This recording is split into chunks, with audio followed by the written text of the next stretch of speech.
అస్సలం వలైకుం friends, welcome back to vlogging diaries. ఈరోజు సండే అనగానే ఒక రకమైన వాతావరణం అయితే ఇంట్లో ఉంటుంది. ఇంకా పిల్లలు ఇంట్లో ఉంటారు, హస్బెండ్ కూడా ఇంట్లో ఉంటారు కాబట్టి ఏదో ఒకటి స్పెషల్ చేయాలి. ఆయన పిల్లలు ఏదో ఒకటి అడుగుతూనే ఉంటారు. ఇట్లా డే ఎలా స్టార్ట్ అయింది, ఎప్పుడు ఎండ్ అయ్యింది అనేది కూడా మనకు అర్థం కాదు. అయితే ఈరోజు మేము ఏమేమి చేసామో, మా లంచ్లో ఏంటి స్పెషల్ అనేది మొత్తం కూడా ఈ వ్లాగ్లో షేర్ చేసుకుందాం అనుకుంటున్నా.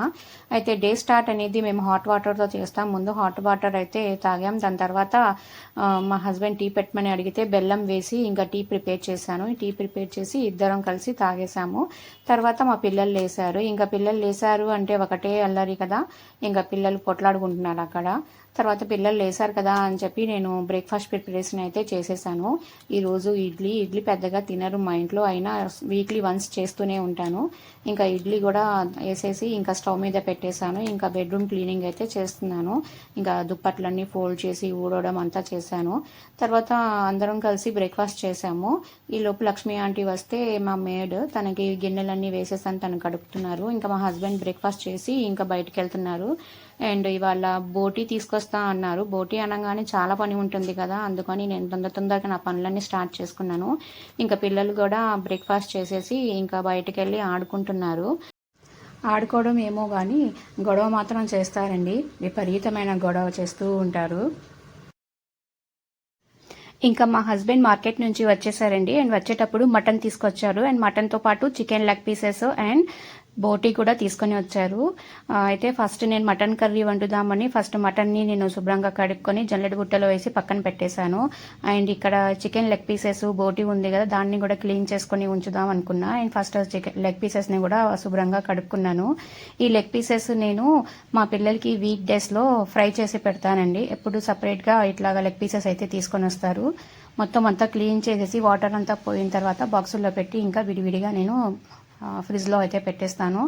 అండ్ తర్వాత మటన్ కర్రీ వండుదామన్నాను కదా, మటన్ కర్రీ అయితే స్టార్ట్ చేశాను.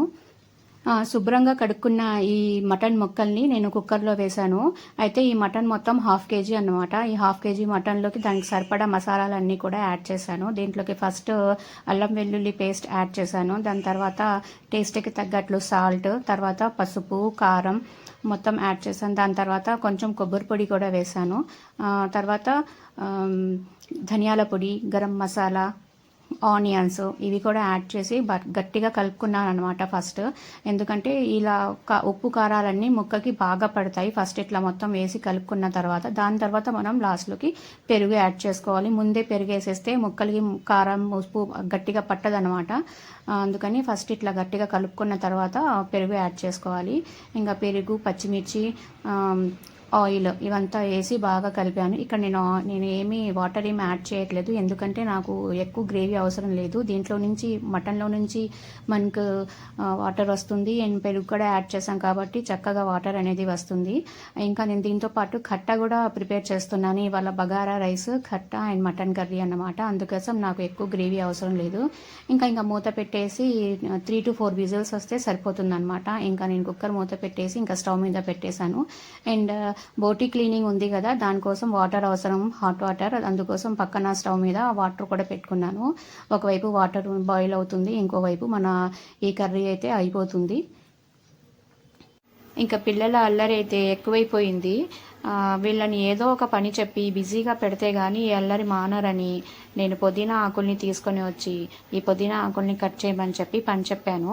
మా చిన్నోడైతే మొత్తం అంతా ఒకేసారి లాగేస్తున్నాడు. అలా కాదు, ఒక్కొక్క ఆకు చూసి తెంచాలి అని చెప్పాను. సరే అని చెప్పి ఒక్కొక్క ఆకు తెంచుతున్నారు.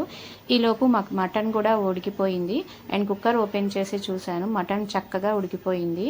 ముక్క కూడా చాలా సాఫ్ట్గాను చక్కగా ఉంది. తర్వాత ఇప్పుడు మొత్తం ఒకసారి కలిపి దాంట్లోకి నేను ఇప్పుడు మీట్ మసాలా అండ్ కొత్తిమీర వేసి కొంచెం సేపు 5 to 10 minutes వరకు ఉడికిస్తా అనమాట. ఇవి వేసి చక్కగా ఒక 5 to 10 minutes ఉడికిన తర్వాత లాస్ట్లోకి కసూరి మేతి కూడా వేస్తే చాలా బాగుంటుంది. కసూరి మేతి స్మెల్ కూడా బాగుంటుంది అండ్ టేస్ట్ కూడా కసూరి మేతి వేయడం వల్ల టేస్ట్ కూడా చాలా సూపర్గా ఉంటుంది. ఇవి వేసి ఒక 5 మినిట్స్ సిమ్లో పెట్టేసి ఇంకా అయితే స్టవ్ ఆఫ్ చేసేస్తాము. ఈలోపు మనకి వాటర్ కూడా బాయిల్ అయిపోయింది. ఇంకా బోటీ క్లీనింగ్కి అయితే నేను వెళ్తున్నాను. ఇంకా ఒక టబ్లో హాట్ వాటర్ వేసేసి ఇంకా దాంట్లోకి నేను బోటీని వేశాను. బోటీ అయితే చాలా తొందరగా అయిపోయింది నాకు. వాటర్లో వేయంగానే అసలు పట్టుకుంటేనే పైకి పొరల వచ్చేస్తుంది మొత్తం అంతా. ఎక్కువగా కష్టపడాల్సిన అవసరం కూడా ఏం లేదనిపించింది నాకు అసలు బోటీ. మామూలుగా వేరేదైతే చాలా ఎక్కువ టైం పడుతుంది కదా, ఇది ఎక్కువ టైం ఏం పట్టలేదు. వేయంగానే వచ్చేసింది. ఇంకా బోటీ పైకి తీసేసి ఇంకా చేత్తోనే వచ్చేస్తుంది. ఏది కూడా ప్రెషర్ పెట్టి రుద్దడం అలా ఏమీ లేదు, జస్ట్ వచ్చేస్తుంది అనమాట. ఇంకా మొత్తం అంతా క్లీనింగ్ చేసేసాను. చేసిన తర్వాత ముక్కలు కట్ చేసేసుకొని దాన్ని చక్కగా వాష్ చేసేసుకున్నాను. ఇంకా ఉప్పు కూడా వేసి చక్కగా వాష్ చేశాను. వాష్ చేసి ఒక జల్లెడ బుట్టలో అయితే విడిగా వేశాను. తర్వాత ఇవి ఒక పాట్లో వేసి దాంట్లోకి కొంచెం సాల్ట్ను పసుపు వేసి బాగా కలిపి స్టవ్ మీద పెట్టాను. దీంట్లో వాటర్ వస్తుంది కదా, ఆ వాటర్ మొత్తం ఇంకిపోయే వరకు నేను కొంచెం స్టవ్ మీద పెట్టాను. తర్వాత చల్లారిన తర్వాత ఒక బాక్స్లో వేసి ఫ్రిడ్జ్లో పెట్టాను. ఈ బోటీతో నేను ఏమేమి చేశాను ఏంటి అనేది నేను నెక్స్ట్ వీడియోలో షేర్ చేస్తాను. ప్రజెంట్ అయితే నేను బోటీ వండట్లేదు, మటన్ కర్రీను బగారా రైస్ వండుతున్నాను. బోటీ క్లీనింగ్ తర్వాత నేను కూడా స్నానం చేసి రెడీ అయిపోయి ఇంకా కిచెన్లోకి వచ్చేసాను. ఇంకా లంచ్ ప్రిపరేషన్ చేయాలి కదా అని. ఆల్రెడీ మటన్ కర్రీ అయితే ఉడికిపోయింది. ఇప్పుడు నేను బగారా రైస్ను ఖట్టా ప్రిపరేషన్ చేద్దాం అనుకుంటున్నాను. ఇంకా దానికోసం కావాల్సిన ఐటమ్స్ సపరేట్గా మొత్తం రెడీ చేసి పెట్టుకున్నాను. ఫస్ట్ రైస్ కోసం నేను బాస్మతి రైస్ తీసుకున్నాను. ఇంకా కడిగి నానబెట్టేశాను. అండ్ దాంట్లోకి టమాటా, ఆనియన్స్, పుదీనా, కొత్తిమీర అన్ని కట్ చేసి పెట్టుకున్నాను. అండ్ తర్వాత కట్టాలోకి నేను పచ్చిశనగపప్పు యూజ్ చేస్తున్నాను ఇక్కడ. దాన్ని నేను బాయిల్ చేసి పెట్టుకున్నాను. అండ్ చింతపండు కూడా నానబెట్టుకున్నాను. తర్వాత దాంట్లో కావాల్సిన వెజిటేబుల్స్ ఉన్నాయి కదా, వాటిని కుక్కర్లో వేసి కద్దు, టమాటా, ఆనియన్స్, పుదీనా, కొత్తిమీర, పచ్చిమిర్చి అన్నీ వేసుకున్నాను. తర్వాత వంకాయ కూడా కట్ చేసి వేసేసుకున్నాను. తర్వాత దాంట్లోకి పసుపు, కారం, ఉప్పు యాడ్ చేశాను. కొంచెం అల్లం వెల్లుల్లి పేస్ట్ కూడా వేసి లాస్ట్లో ఆయిల్ కూడా వేసి బాగా కలిపేసాను అనమాట. వీటిని బాగా కలిపేసి ఇంకా ఒక విజిల్ వస్తే సరిపోతుంది. అయితే యాక్చువల్గా నేను కుక్కర్లో అయితే వేయను, కానీ ఈరోజు చాలా టైం లేట్ అయిపోయింది కాబట్టి ఈ బోటీ క్లీనింగ్లోనే టైం అంతా పోయింది కాబట్టి నేను కుక్కర్లో వేస్తున్నాను. ఒక విజిల్ వస్తే సరిపోతుంది. ఇంకా దీంట్లోకి వాటర్ ఏమి యాడ్ చేయాల్సిన పని లేదు, ఎందుకంటే ఈ వాటర్ కంటెంట్ వెజిటేబుల్సే కాబట్టి మనం ఇక్కడ వాటర్ యాడ్ చేయవలసిన లేదు. ఒక విజిల్ వస్తే సరిపోతుంది. కుక్కర్ స్టవ్ మీద పెట్టేశాను. అండ్ దాని పక్కన స్టవ్లో నేను ఒక పెద్ద హండి తీసుకొని దాంట్లోకి బగారా రైస్ కోసం స్టార్ట్ చేశాను. దాంట్లో ఘీ యాడ్ చేశాను అండ్ హోల్ గరం మసాలా దినుసులు కూడా వేశాను. తర్వాత నేను ఆనియన్స్ అయితే కట్ చేసి వేసుకున్నాను. ఆనియన్స్ చక్కగా గోల్డెన్ కలర్లో వచ్చిన తర్వాత దాంట్లోకి క్యాష్యూస్ కూడా వేసి యాడ్ చేశాను. ఇంకా దాని తర్వాత అవి చక్కగా గోల్డెన్ కలర్లో వచ్చిన తర్వాత అల్లం వెల్లుల్లి పేస్ట్ యాడ్ చేశాను. అల్లం వెల్లుల్లి పేస్ట్ దాంట్లోకి ఉన్న పచ్చివాసన అంతా పోయేంత వరకు కొంచెం ఫ్రై చేసుకొని దాంట్లోకి మిగతా ఇంగ్రీడియంట్స్ మొత్తం వేసేసాను. టమాటా, పచ్చిమిర్చి, పుదీనా, కొత్తిమీర, ఎక్కువ ఐటమ్స్ ఏమి యాడ్ చేయలేదు, జస్ట్ ఇంతవరకే యాడ్ చేశాను. ఇంకా వేసుకోవచ్చు క్యారెట్ అని చెప్పి అలా వేసుకోవచ్చు, నేనేమి యాడ్ చేయలేదు. ఇవన్నీ కూడా చక్కగా మగ్గిన తర్వాత ఇంకా దాంట్లోకి కావాల్సిన సరిపడా వాటర్ అంతా మనం వేసేయాలి. ఒక గ్లాస్ రైస్కి 1.5 గ్లాస్ వాటర్ కదా, నేను ఇక్కడ 2.5 గ్లాస్ రైస్ తీసుకున్నాను. దానికి సరిపడా వాటర్ కూడా నేను దీంట్లోకి వేసేసాను అనమాట. వేసి మొత్తం అంతా కలిపి దాంట్లోకి సరిపడా సాల్ట్ కూడా వేసి ఇంకా మూత పెట్టేశాను. ఇంకా పక్కన స్టవ్లో మన కుక్కర్ కూడా ఒక విజిల్ వచ్చేసింది, దాన్ని కూడా ఆఫ్ చేసేసాను. ఇంకా కుక్కర్లో నుంచి విజిల్లో ఉన్న వేపర్ మొత్తం పోయిన తర్వాత దాన్ని ఓపెన్ చేసి చూసుకున్నాను. ఈలోపు నేను పప్పును కూడా మ్యాష్ చేసుకొని దాంట్లోకి చింతపండు రసం కూడా యాడ్ చేసి కలుపుకొని పెట్టుకున్నాను. తర్వాత కుక్కర్ మూత తీసి దీంట్లోకి మనం యాడ్ చేసుకున్న పప్పు, చింతపండు రసం ఉంది కదా, అది వేసేసి సరిపడా వాటర్ కూడా వేసి దాంట్లోకి కొంచెం సాల్ట్, టేస్ట్కి సరిపడా సాల్ట్, కొంచెం గరం మసాలా, ధనియాల పొడి కూడా వేశాను. వేసి కొంత 2-3 పొంగులు వచ్చేంత వరకు హై మీద పెట్టాను. దాని తర్వాత మనం సిమ్ మీద పెట్టేసి కొంచెం దాంట్లో కొత్తిమీర యాడ్ చేసేసి సిమ్లో పెట్టేసుకుంటే, సిమ్లో కొంచెం 5 to 10 మినిట్స్ వరకు ఉడికించుకుంటే మన కట్టా రెడీ అయిపోయినట్లే. ఇటు పక్కన మన వాటర్ కూడా బాయిల్ అవుతున్నాయి. దాంట్లోకి నేను రైస్ యాడ్ చేశాను. రైస్ యాడ్ చేసి మొత్తం అంతా కలిపేసి పెట్టేశాను.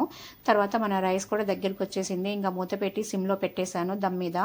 ఇట్లా మనం ఇటువైపు కట్ట కూడా రెడీ అయిపోయింది. ఇంకా రైస్ కూడా రెడీ అయిపోయింది. ఈ మధ్యలో నేను ఆనియన్స్ను లెమన్స్ కూడా కట్ చేసి పెట్టుకున్నాను.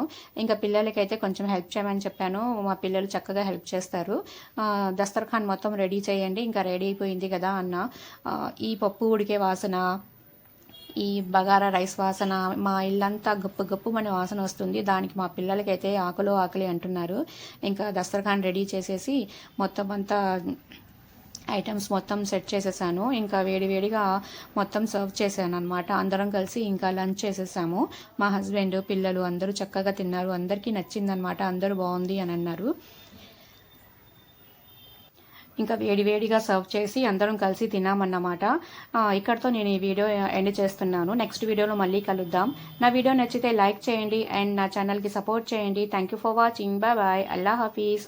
అన్నట్లు మీకు బోటీ క్లీనింగ్ కావాలి అంటే, క్లియర్గా కావాలి అంటే వేరే వీడియో నేను సపరేట్గా పెడతాను. మీరు మాకు కామెంట్ చేయండి. Thank you for watching. Bye bye. అల్లా హఫీజ్.